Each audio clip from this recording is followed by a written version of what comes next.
Qala al-musannif radhiyallahu ta'ala anhu wa ardhah wa nafa'ana bihi wa bi'ulumihi fid dharain amin radhiyallahu ankum.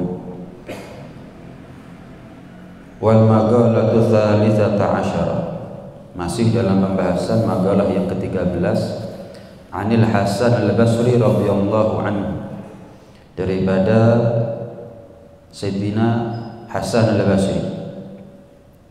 Beliau mengatakan, man la adaba lahu, barang siapa yang enggak punya adab, la ilma lahu, barang siapa yang enggak punya etika, berarti dia dianggap enggak punya ilmu. Wa man la sabra lahu la dina lahu, dan barang siapa yang enggak punya kesabaran, sabar ketika dapat musibah, sabar menjauh dari apa yang haram, sabar telaten ngelakoni apa yang wajib, apa yang sunnah dan seterusnya, ya dianggap nggak punya agama berarti. Wa man la wara'a lahu la zulfalah, dan barang siapa yang nggak punya sifat wara'. Apa wara'? Anti sama yang syubhat, menjauh dari apa yang samar. Da'ma yaribuk ila ma la yaribuk, tinggalkan apa yang kita ragu-ragu akannya. Hitam apa putih, anggap hitam aja. Halal apa haram, anggap haram aja. Sebab perkara yang syubhat itu kapan kita paksakan untuk kita makan, memang mungkin tidak serta-merta mengakibatkan kepada dosa. Syubhat tidak bisa dikatakan halal mutlak, juga tidak bisa dikatakan haram mutlak. Samar-samar, maka anggap aja haram. Kenapa? Kalau kita anggap halal, resiko. Apa resikonya? Banyak. Ibadah tidak diterima, doa ditolak oleh Allah Subhanahu wa ta'ala, keturunan tidak menjadi keturunan yang soleh-solehah, kita pun tidak menjadi orang tua yang pantas untuk memiliki keturunan yang baik pada akhirnya. Cari amannya menjauh daripada apa yang syubhat. Kapan kita makan memang nggak langsung haram, tapi ketahuilah, makanan syubhat bukan berarti nggak ada efek sampingnya, nggak ada pengaruh negatifnya, sekalipun nggak langsung dikatakan haram. Man akalal haram asad jawariquhu sya'a am aba alima am lam ya'lam. Barang siapa makan makanan yang haram, otomatis anggota tubuhnya ini akan maksiat. Mau nggak mau, suka nggak suka, tahu nggak tahu. Baik dia tahu apakah itu maksiat ataukah dia nggak tahu itu maksiat, tetap akan maksiat. Dia suka sama nggak suka sama. Kapan kita makan makanan yang syubhat, memang kapan kita makan nggak dihukumi haram, tapi jangan dianggap nggak ada efek sampingnya di kemudian hari. Ada. Itu yang dikhawatirkan oleh para ulama, orang-orang soleh. Barang siapa yang nggak punya sifat wara', la zulfalahu, nggak punya martabat dia di sisi Allah Subhanahu wa ta'ala. Nggak punya wara', nggak punya kemuliaan, nggak ada nilainya, nggak ada manzilah, kedudukan yang dia punya di sisi Allah Subhanahu wa ta'ala. Mana ada wali jadi wali kecuali karena sebab waroknya mereka. Mana ada wali jadi wali tapi nggak warok, mana ada. Jangankan walinya, gara-gara orang tuanya anaknya wali kadang-kadang. Orang tuanya kadang-kadang orang biasa, tapi gara-gara jaga apa yang syubhat, menjauh dari apa yang syubhat, anaknya yang jadi wali. Abdullah bin Mubarak, Abdullah putra Mubarak. Mubarak itu dulunya seorang budak berkulit hitam. Malah Al-Habib Muhammad bin Hadi As-Segaf mensifatkan rinci itu sifat-sifatnya Mubarak. Budak hitam, bibirnya tebal, kakinya pecah-pecah. Budak Mubarak kerja sama satu orang kaya yang punya kebun anggur. Pada suatu hari Mubarak ini diperintah sama tuannya, Mubarak ambilkan anggur yang rasanya manis ya. Siap tuan. Diambilkan, dimakan sama tuannya. Lah kok kecut Mubarak, ambil cari yang lain yang manis, yang manis. Siap tuan. Cari lagi, kecut lagi. Wah gimana nih Mubarak nih, 2 kali saya perintah ngambil anggur yang manis, dua-duanya kecut. Dalam cuma gini tok aku nggak bisa. Waduh, maaf Tuhan, saya di sini kan cuma diperintah untuk jaga kebun, bukan untuk makan hasil kebun. Selama sekian lama, bertahun-tahun saya kerja sama Anda, menjadi budaknya Anda, 1 butir anggur pun nggak pernah saya makan. Jadi saya nggak tahu yang mana kecut, yang mana yang manis. Nggak saya rasakan dulu, misalkan enggak. Pokoknya mungkin ini manis, kecut. Ngambil lagi, kecut lagi. Saya nggak tahu. Kaget. Si tuan ini kaget loh. Yono ya model kok ini ya. Pulang ngomong sama istrinya, punya anak perempuan, dilamar orang, ditolak terus. Akhirnya si tuan ini bilang, istriku, aku sudah dapat calon mantu. Aku sudah dapat calon mantu. Siapa? Budak kita Mubarak. Hah? Budak kita? Sing ireng itu, kakinya pecah-pecah, bibirnya tebal. Kamu di gimana? Diceritani gini. Iya tapi budak, nggak ada yang lain tak? Waduh, angel. Nyari orang yang punya prinsip agama seperti itu angel, susah. Tapi putri kita belum tentu setuju. Ya tanya, diusahakan. Katanya si putri, ya kalau orang tua setuju, ya anak setuju. Siapa yang lebih tulus nyarikan mantu lebih dari orang tua? Yang terbaik buat anaknya. Ya kalau bapak ibu setuju, saya setuju. Kawin. Punya anak Abdullah bin Mubarak.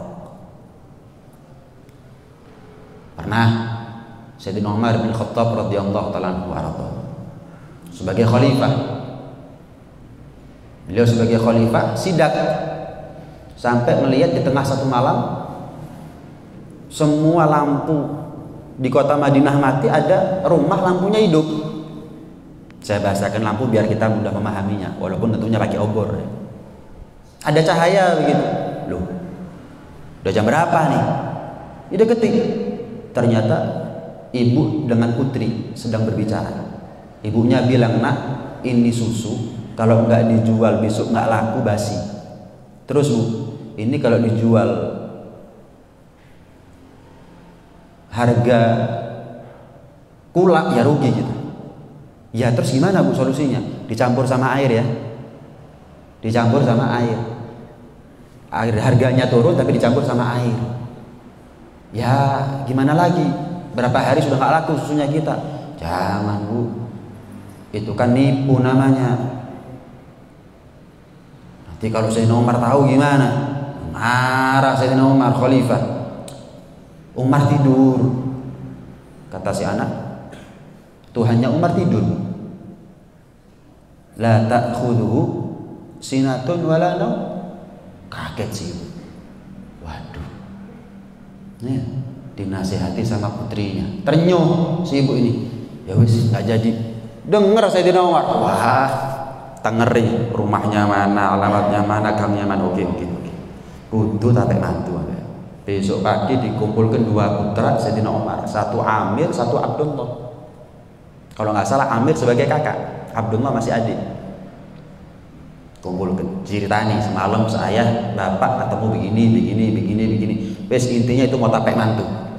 Siapa yang siap ini mau kawin duluan? Siapa yang sanggup untuk ngawini nikah dengan itu perempuan? Malu-malu, harus ngacung. Di kitab ini, di kitab bukan tambahan dari saya. Di kitab dikatakan, kalau kalian anak saya nggak ada yang mau, bapak mau, tak rapi dewi loh ambil aku akhir. Dalam kitab bukan tambahan saya ini, tak rapi dewi. Akhirnya Amir ngacung. Ayah, jika engkau merasa saya pantas, saya siap. Singkat cerita kawin, punya anak perempuan. Singkat cerita dewasa ini anak perempuan dikawin sama Abdul Aziz. Lahirlah Umar bin Abdul Aziz. Lihat efeknya sampai ke cucu. Jadi Sayyidina Umar bin Abdul Aziz itulah cucu daripada Sayyidina Umar bin Khattab, tapi dari jalur perempuan. Subhanallah. Lihat. Kita kenal Imamul Haramain. Imamul Haramain ini gurunya Imam Ghazali. Gurunya Imam Ghazali. Imamul Haramain punya ayah namanya Al-Imam Al-Juwaini. Sekali waktu Al-Imam Al-Juwaini ngelihat anaknya Imamul Haramain ini lagi disusui sama orang selain ibunya. Disusui sama perempuan yang bukan ibunya. Kaget Imam Juwaini. Tarik itu, rebut, diwalik, dilogok. Tuh. Muntahkan. Keluarkan. Dilogok. Muntah. Wis. Sambil bilang Al-Imam Al-Juwaini, mending anakku mati daripada tumbuh daging dari harta yang haram. Walaupun belum tentu, tapi hati-hatinya itu loh cek nemeni. Betul-betul nggak makan, nggak minum, ngasih nafkah anak istri kecuali dari apa yang dia tahu itu halal. Perempuan lain nggak tahu, dikasih makan oleh orang tuanya atau suaminya, dia sendiri cari makan dengan cara bagaimana, nggak tahu. Tapi kalau sampai ada yang haram, walaupun nggak sengaja, nggak tahu, anak kecil, ada efek sampingnya. Mending anakku mati daripada gede-gedenya gara-gara harta yang haram, walaupun nggak sengaja, akhlaknya buruk. Ya. Sampai Imamul Haramain ketika dewasa kalau ceramah itu kabwah itu agak gagap. Maka dikatakan oleh Imamul Haramain ini akibat daripada bekas air susu dari perempuan yang dulu ketika kecil disusoni sama dia. Ini masih ada pengaruhnya. Ini masih ada atharnya. Lihat. Malah Al-Imam Al-Haddad radhiyallahu ta'ala anhu wa ardhah, beliau menceritakan ini cerita, ada yang mengatakan cerita ayahnya Imam Syafi'i. Ada lagi yang berpendapat bahwa ini cerita adalah kisahnya ayah daripada Al-Imam Abu Hanifah.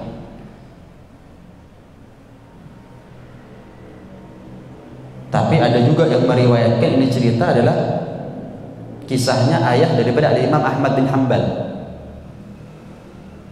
Walhasil khilaf di antara ulama. Diceritakan ada seorang laki-laki ketika dia menyisir tepi pantai, dia mendapatkan satu buah delima, ada riwayat buah apel. Karena lapar diambil apel tadi itu atau delima tadi dimakan, dapat separuh kepikiran, setelah apel ini kan nggak turun dari langit, ini pasti ada yang punya.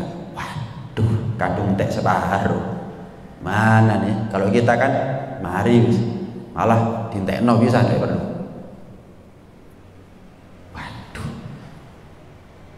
Kullu lahmin nabata min haram fannaru aula bih.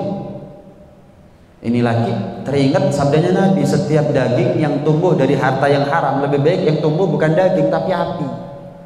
Dalam satu riwayat fannaru aula bih, setiap daging yang tumbuh dari harta yang haram maka tempat yang layak fannaru aula bih, ada neraka bagi dirinya. Waduh, yo gak semojo, cuman yo pemanis jalur halal wis.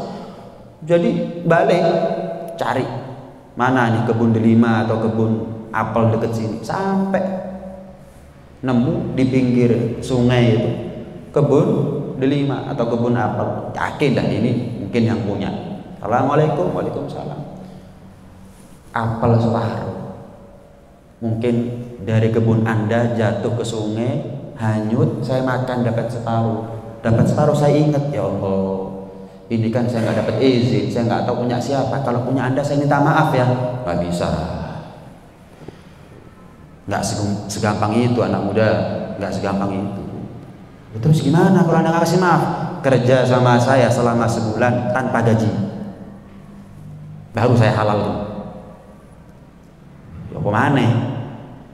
Kalau kita kan tambah ngamuk mungkin ya, kurang ajar ya. Untung-untung aja lo sepuro, kon kerja diperes ada ngamuk gitu. Ini enggak ya kemana? Terpaksa sudah kerja sebulan gak digaji sudah. Cuma dikasih makan minum tok sama tempat tidur. Wes sebulan selesai, saya izin pamit mau pulang, kok nggak bisa. Ada satu syarat lagi. Duh, kan Anda bilang kerja sebulan tanpa gaji, saya laksanakan. Sakarepmu, lek gelem, lek gak gelem ya sakarepmu. Lek gelem halal, lek gak gelem ya gak halal. Waduh, ya apa orang model gini nih? Apa syaratnya? Kawin sama putri saya, buta, tuli, bisu, lumpuh. Wah, tolong gila. Ya apalagi gitu. Terpaksa wis. Iya wis. Ya. Masalah kawin lagi nanti kan gampang. Yang penting halal di sini. Wes kawin, diantar sama mertuanya ini, masuk ke kamar pengantin. Masuk kamar pengantin, dilihat, lah kok ayu, melek. Assalamualaikum jawab, waalaikumsalam. Bisa berdiri nyambut. Loh, katanya lumpuh, buta, tuli, bisu mana? Ayahmu bilang kamu buta, buta dari yang haram. Nggak pernah ngerasani orang, nggak pernah dengar gunjingan orang. Kaki saya nggak pernah kecuali digunakan untuk ibadah. Betul, ucapan ayah saya. Buta dari neraka, tuli dari neraka, bisu dari neraka, lumpuh daripada neraka. Beruntung sudah, beruntung. Sampai punya anak. Siapa anaknya? Ini yang khilaf. Ada yang bilang Imam Syafi'i, ada yang bilang Imam Hanafi, ada yang bilang Al-Imam Ahmad bin Hanbal. Khilaf antara ulama, cuma ini cerita-cerita yang masyhur. Lihat, yang paling penting poin di sini adalah bagaimana kalau kita kepingin punya anak yang solehah, bukan hanya 4 sehat 5 sempurna, itu sehat dohirnya. Sehat batin itu lebih penting daripada sehat dohir. Apa itu? Rezeki yang halal. Pastikan nggak masuk ke perut keluarga kita, anak istri kita, termasuk perutnya kita sendiri, kecuali murni harta yang halal. Abdullah bin Mubarak, ketika beliau sampai ada di kota Syam, beliau nyatat hadis. Memang Abdullah bin Mubarak dikenal sebagai ahli hadis, tabi'in. Abdullah bin Mubarak nyatat hadis, pensilnya patah, pensilnya patah. Akhirnya minjem pensilnya orang, udah katut, ditaruh di kitabnya, dibawa kitabnya sampai satu tempat yang jauh. Satu tempat yang jauh, dibuka, loh ini kan pensilnya fulan saya pinjem, balik nang Syam, balik notok. Nah, kalau sekarang ono paketan nggak kira dipaketno sih ya. Loh iki lak kitab fulan dhisik dek pondok tak selang deh aku. Iki jenenge seono iki. Ya Allah lali aku. Mari wis. Gak kira balikno. Siapa yang punya fulan? Di mana rumahnya? Jakarta. Golek nang Jakarta. Gak kira. Lek perlu ditelepon enggak? Kirimno paketan. Gak kira. Mari halal wis. Manfaat. Dihukum-hukumi sendiri sudah kan kita. Ini dihukum-hukumi sendiri lihat. Al-Habib Hasan bin Shalih Al-Bahar, ketika beliau sebagai santri, ya zaman dulu ya, santri itu makannya susah. Beliau makan cuman makan kurma yang dicelup kepada minyak wijen. Nggak tahu rasanya gimana itu. Wis, celup kurma minyak wijen makan. Sampai ada satu tetangganya ngasih pagi roti, sore roti setiap hari. Subhanallah, Hasan bin Shalih Al-Bahar merasa semenjak dikasih roti dari tetangga sebelah pondok ini kok kita nggak semangat ya ibadahnya ya, kok nggak seperti biasanya ya, nuntut ilmu nggak nyantol kayak ada yang berbeda begitu. Wis enak mana kira-kira roti sama kurma celup minyak wijen? Enak roti. Wis mulai sekarang kita stop dah, nggak nerima lagi pemberian dari orang lain. Wis biar kita mending makan kurma minyak wijen, yang penting kita semangat ibadah dan seterusnya. Ya. Warok sifat warok, anti sama yang syubhat.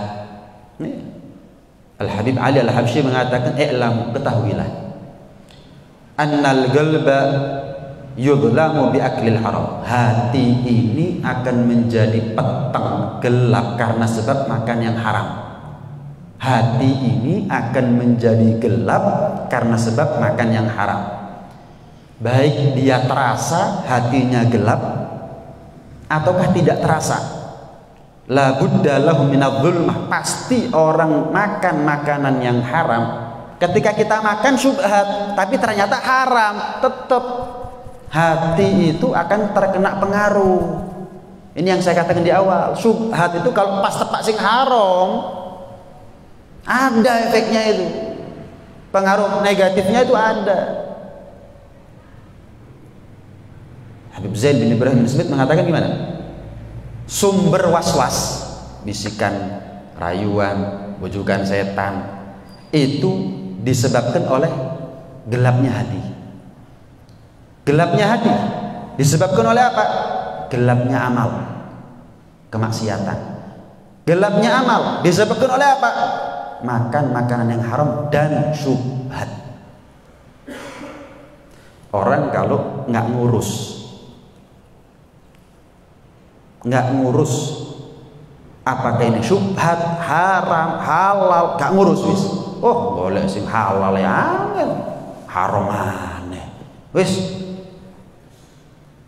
semuanya diterima, dimakan, pokok nafsu, pokok mau, terima sudah, makan. Mau dari fulan gak ngurus, dimakan.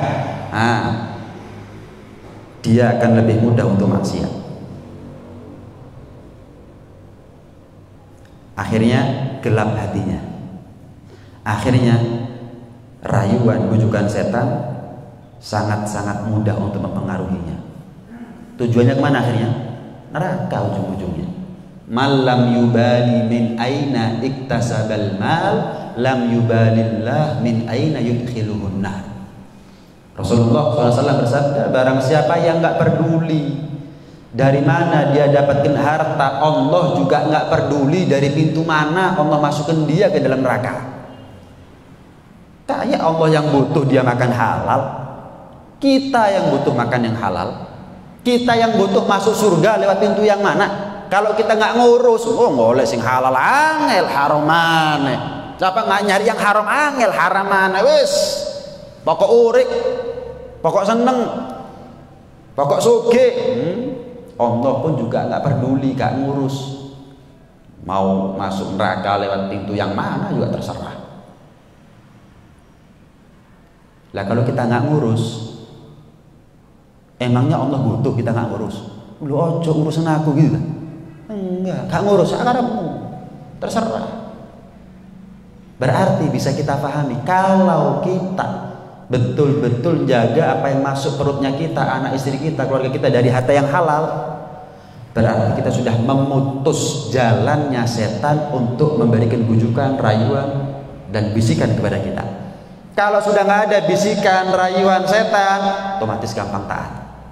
Fitrahnya manusia kan suci memang, gampang taat, tinggal ngalahin satu musuh namanya nafsu. Kalau sudah taat, terang hatinya. Kalau sudah terang hatinya, surga selesai. Itu Al-Hasan bin Shalih Al-Baghdadi. Kroso, kok siji ya kroso. Kalau kita kroso. Kenapa? Kebal sudah sama yang haram, sama yang syubhat ini. Ya Allah, naudzubillah min dzalik. Kalau orang-orang pilihannya Allah sudah terbiasa sama yang halal, begitu nyerempet titik, loh kok ini ya? Terasa, kalau kita nggak terasa. Sama seperti orang yang tinggal rumahnya di sebelah tempat pembuangan sampah. Enak nangani. Enak nafsu, kita udah muntah. Orang makan enak, kenapa? Kebal sudah, nggak mampu itu ketika dia makan, nggak bau. Kita lewat tuh, nggak kuat bisa. Cuman lewat nggak kuat sudah. Ya itu sudah.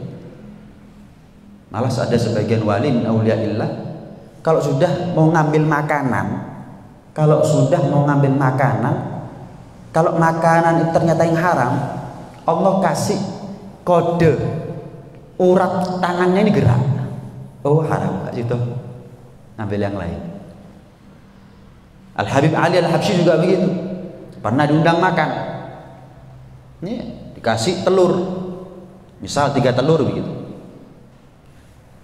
Beberapa dimakan. Yang satu kok nafsunya Habib Ali Al-Habsyi menggebu-gebu. Loh, kok nafsu saya menggebu-gebu ya? Wah, bahaya ini. Jangan-jangan jebakan setan ini. Ditinggal.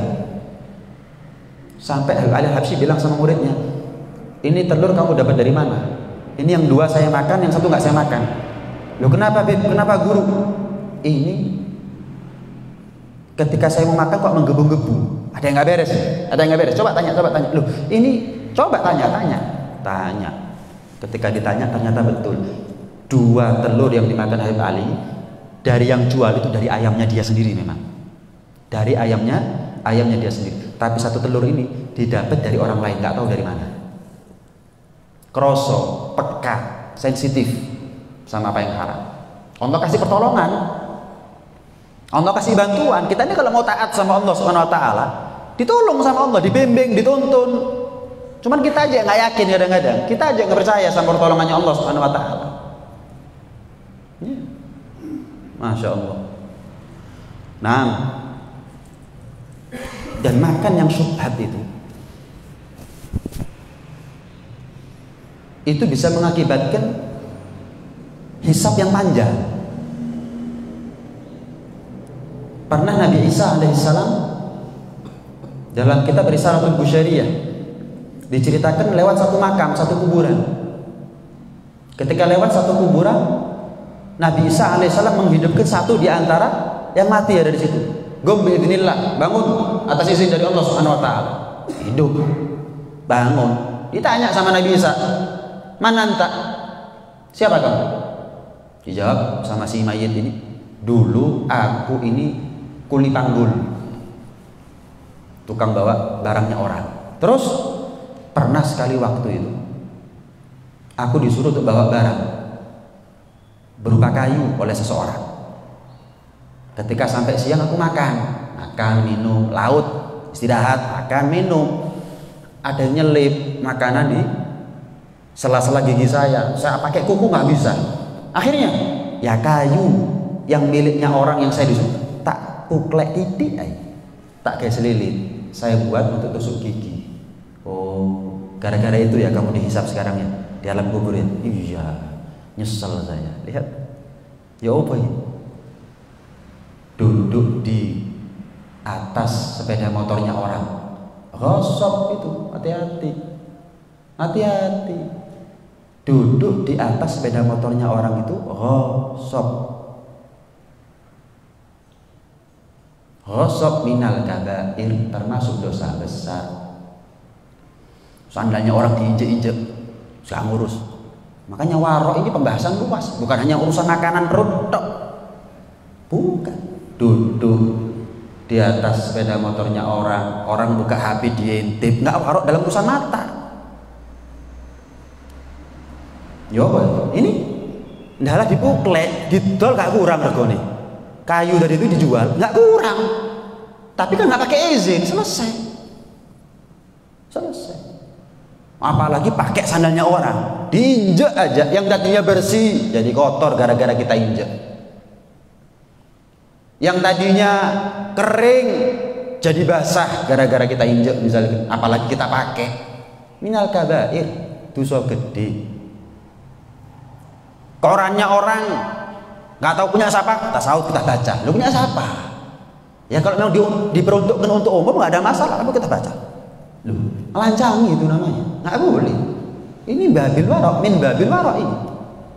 Ini min babil warok.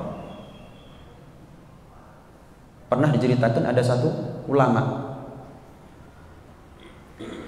masuk masjid, naruh dompet di sebelahnya, sholat, Allahu Akbar. Setelah salam lupa dompetnya nggak diambil, pulang. Sampai rumah geledah, loh, mana dompet? Oh iya, saya taruh di masjid, balik. Dompet itu tetap nggak berubah tempatnya, tapi nggak dicukup. Kenapa? Mikir, kan dompet dulu kantong, semua orang juga kantongnya dari kulit, kurang lebih mirip. Jelek dompet golek kudu. Ya kalau kantong uang ini milik saya, kalau bukan ditinggal. Haji terus. Ya boy. Ya ini. Kalau kita jelas bukan uangnya kita, dijogok malah rezeki. Enak itu. Dibahas dalam bab syariat itu, bab luqatah itu namanya, barang temuan. Terus kalau ada anaknya orang di jalan terus dipek, rezeki itu nggak bisa. Itu bab laki. Ada lagi.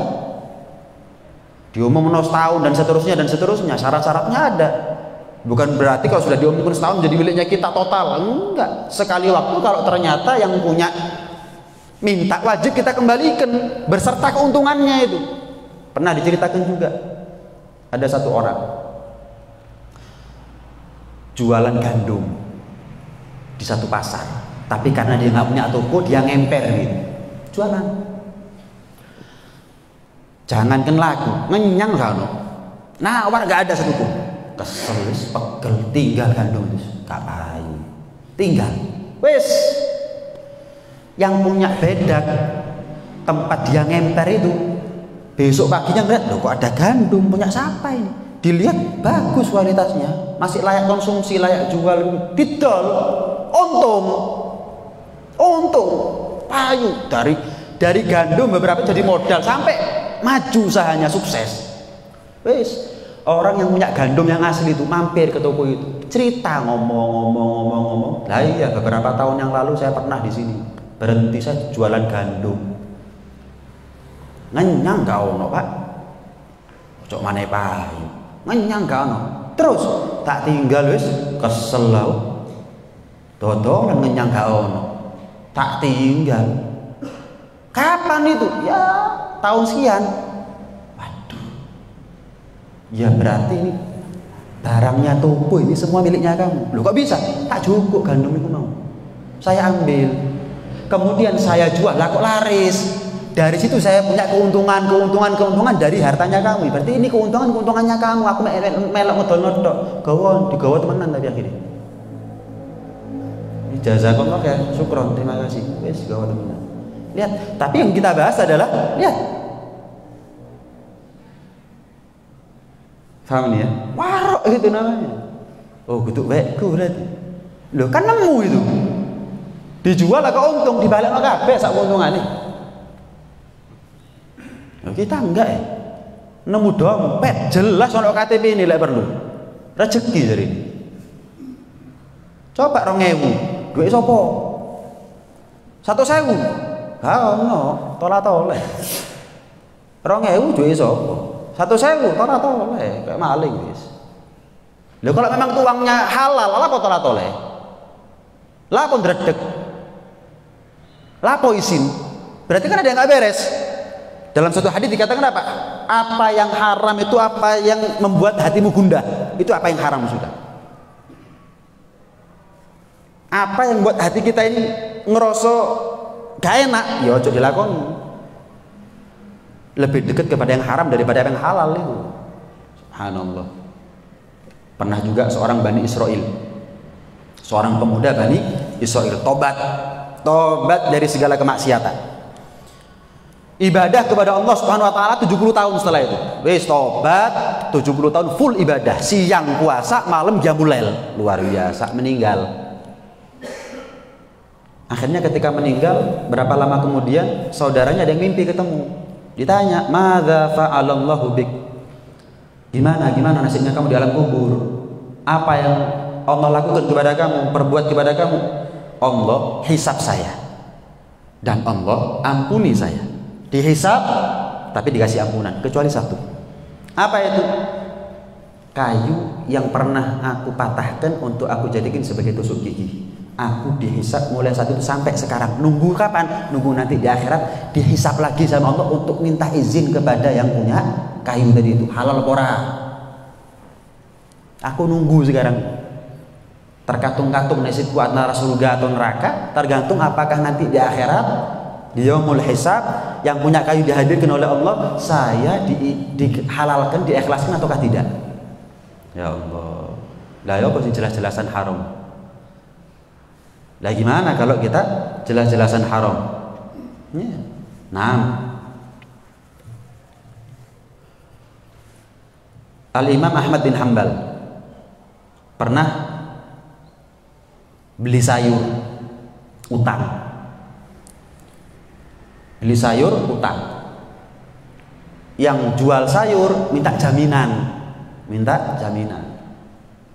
Al-Imam Ahmad bin Hambal ngasih jaminan berupa ember, kasih. Ini jaminan saya, bawakan pulang sayurnya. Ketika mau bayar, mau minta jaminannya, dites sama yang punya sayur itu, ditaruh 2 ember. Rupanya 2 ember ini mirip, warnanya, bentuknya, mereknya mirip. Katanya yang punya warung, yang punya toko sayur itu, saya nggak tahu yang mana punya kamu ini. Waduh, saya juga nggak tahu lah kok podong ini. Saya juga nggak tahu yang mana punya saya ini. Oh enggak. Ini yang punya kamu ini, yang bagusan itu. Ini punyanya kamu. Enggak. Jangan bukan punya saya. Ditinggal semua nambah ke situ. Jadi dibayar, jaminannya enggak diminta kali. Wah, iya. Masya Allah. Kata Siti Aisyah, innakum lataghfuluna 'anil wara' wa huwa afdhalul ibadah. Akan tiba masanya umat Nabi Muhammad SAW akan menyepelekan sifat wara', badan itu yang paling afdolnya ibadah. Nah, kemudian juga pernah diceritakan dalam Ihya, ada seorang ulama namanya Yunus bin Ubaid, punya bedak di pasar. Jualannya apa? Jualannya beberapa perhiasan. Ada perhiasan yang dia jual dengan harga 400, ada perhiasan yang dia jual dengan harga 200. Akhirnya karena masuk waktu sholat ditinggal oleh Yunus bin Ubaid, minta tolong kepada keponakannya untuk gantikan dia. Ini harganya 200 ya, yang ini harganya 400. Ya Mi, ya siap paman. Akhirnya ada seorang Arabi, orang pedalaman, pelosok, orang gunung, datang ke toko. Kemudian tanya, minta perhiasan yang harganya 400. Saya mau kulak perhiasan yang harganya 400. Maka sama si keponakannya Yunus bin Ubaid justru dikasih perhiasan yang harganya 200. Tapi dijual harga 400. Dibeli sama si Arabi. Dibeli. Ridho si Arabi. Akhirnya papasan sama Yunus. Ditanya, belinya di mana ini? Di toko ini. Oh, harganya berapa? 400. Dilihat. Duh, ini mestinya harganya 200 ini. Loh, kok tahu? Yang punya saya. Toko itu kamu tempat beli, yang punya saya. Ayo balik. Kemudian katanya si Arabi, nggak usah wis, nggak apa-apa. Ini di gunung, di desa dijual harga 500 laku, nggak apa-apa wis. Harganya 200, laku 400. Di gunung tempat asli saya dijual 500 laku masih, nggak apa-apa. Kalau kamu ridho, saya nggak ridho. Innamal bai'u antaradhi, harus ada saling ridho. Kalau enggak, ya cok tuku nang aku. Terus gimana ini? Ayo pulang. Balik ke toko. Dikatakan apa? Ini harganya kan 200, tapi kamu beli dengan harga 400. Tak susui 200. Cara pertama, opsi yang pertama. Opsi yang kedua, saya kasih tambahi yang harga 200 jadi 2, pas harganya 400. Lek gak gelem ya wis, iki duitmu 400 di daganganku. Wis kasih to. Akhirnya si keponakan diam. Lah kalau kita kan barakallahu fik ya. Masya Allah, hebat ini. Ngerejeken 200 sampai 400 stop. Iya, kita angkat jadi manajer sudah. Subhanallah. Di sini ini kon gak izin sampai Allah. Keponakanku, kamu gak ngalu sama Allah. Kita ini diperintah satu sama lain untuk nusuh. Nusuh itu berbuat baik sesama muslim. Nyari keuntungan sampai double. Tuku 200 didol 400, 100% keuntungannya. Gak izin sampai Gusti Pangeran. Nggak takwa kamu sama Allah Subhanahu wa taala, nggak amanat. Saya suruh jual 200 ditol 400. Subhanallah. Ada nggak orang seperti ini sekarang ya? Ada nggak kira-kira? Ya harus kita dong berusaha. Apa nunggu orang lain harus ada? Ya kenapa nggak kita aja yang berusaha untuk menjadi seperti mereka? Kan begitu seharusnya. Kau nak beb, uang model kayak ngono beb. Kenapa kita nggak? Ya kita sendiri aja selesai. Ya kita ini kok ngenteni wong liya. Apa perlunya kita belajar untuk orang lain? Kita ini belajar untuk diri kita. Bukan untuk orang lain, kita belajar untuk diri kita. Nah. Kemudian diceritakan Al-Imam Abu Hanifah. Al-Imam Abu Hanifah itu pernah ngutangi orang.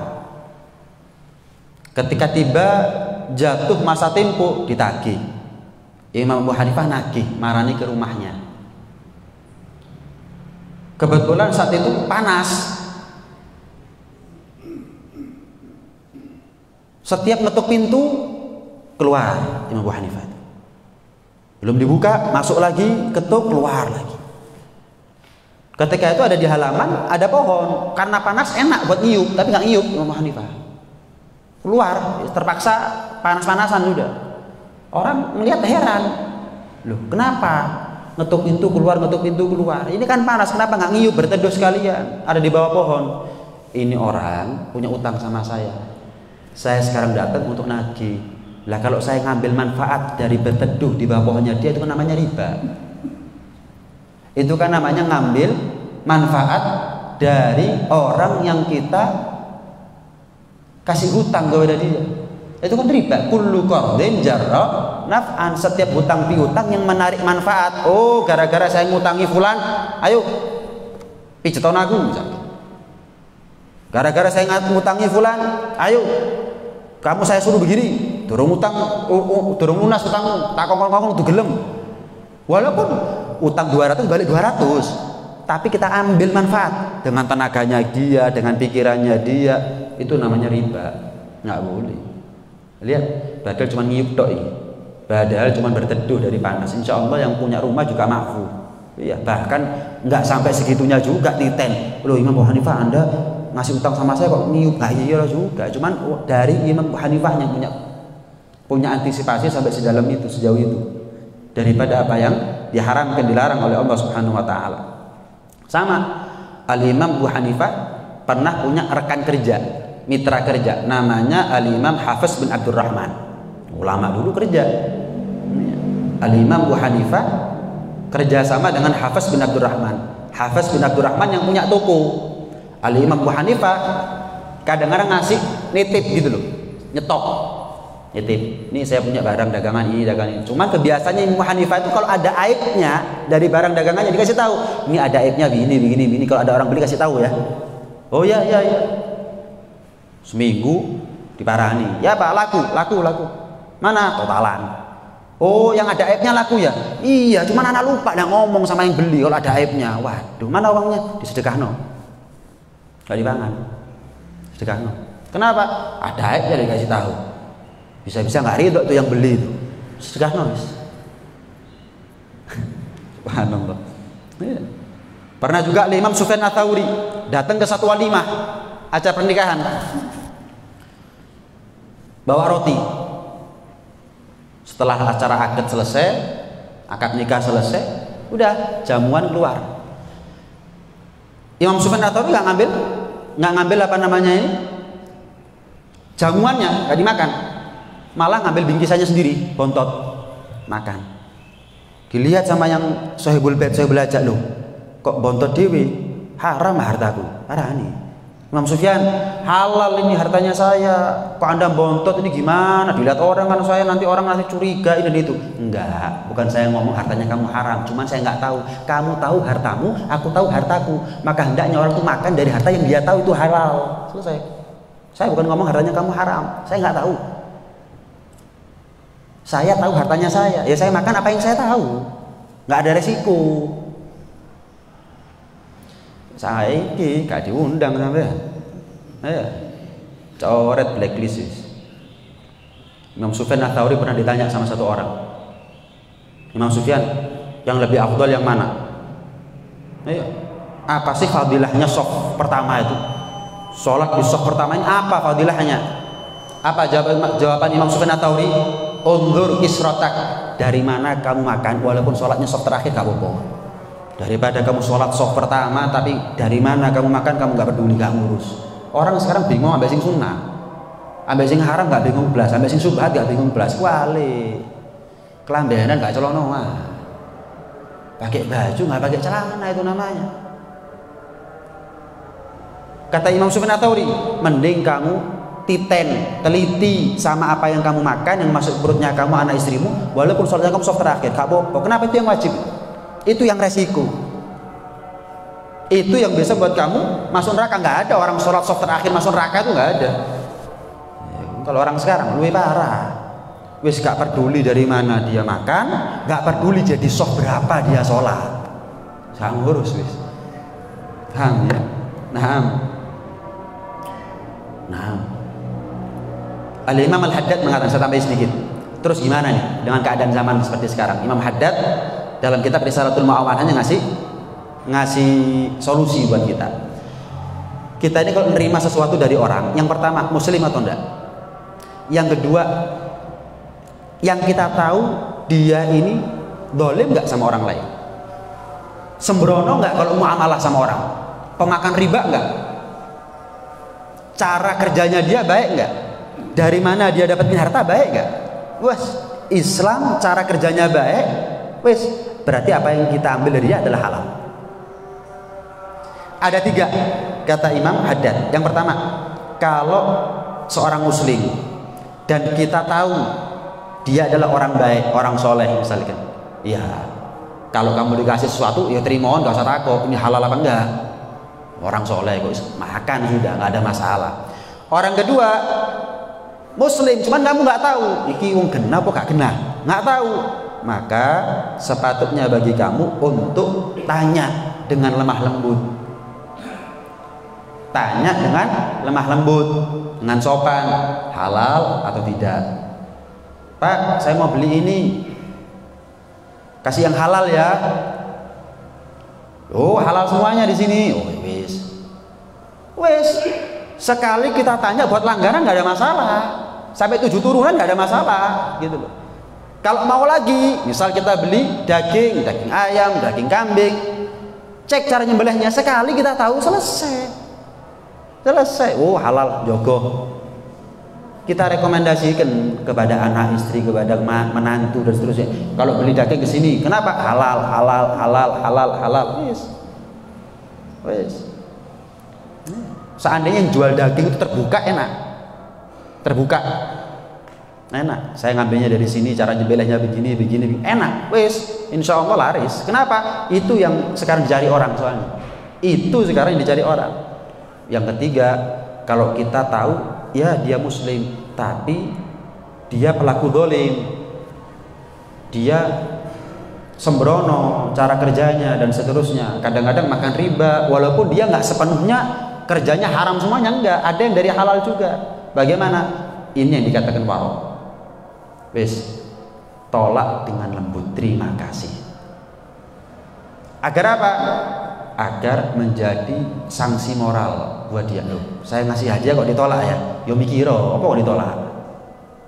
Sanksi moral.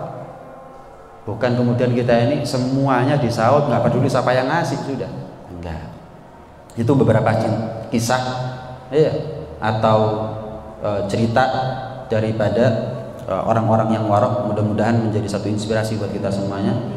Mudah-mudahan kita dikasih taufik hidayah untuk bisa meneladani cerita-cerita tersebut, dan mudah-mudahan kita dikasih kuat oleh Allah Subhanahu wa taala untuk bisa mencari rezeki yang betul-betul halal, sehingga kita menjadi orang yang taat ibadah, menjadi orang yang aman imannya, aman dunia dan akhiratnya, begitu juga anak istri kita semuanya. Amin ya rabbal alamin.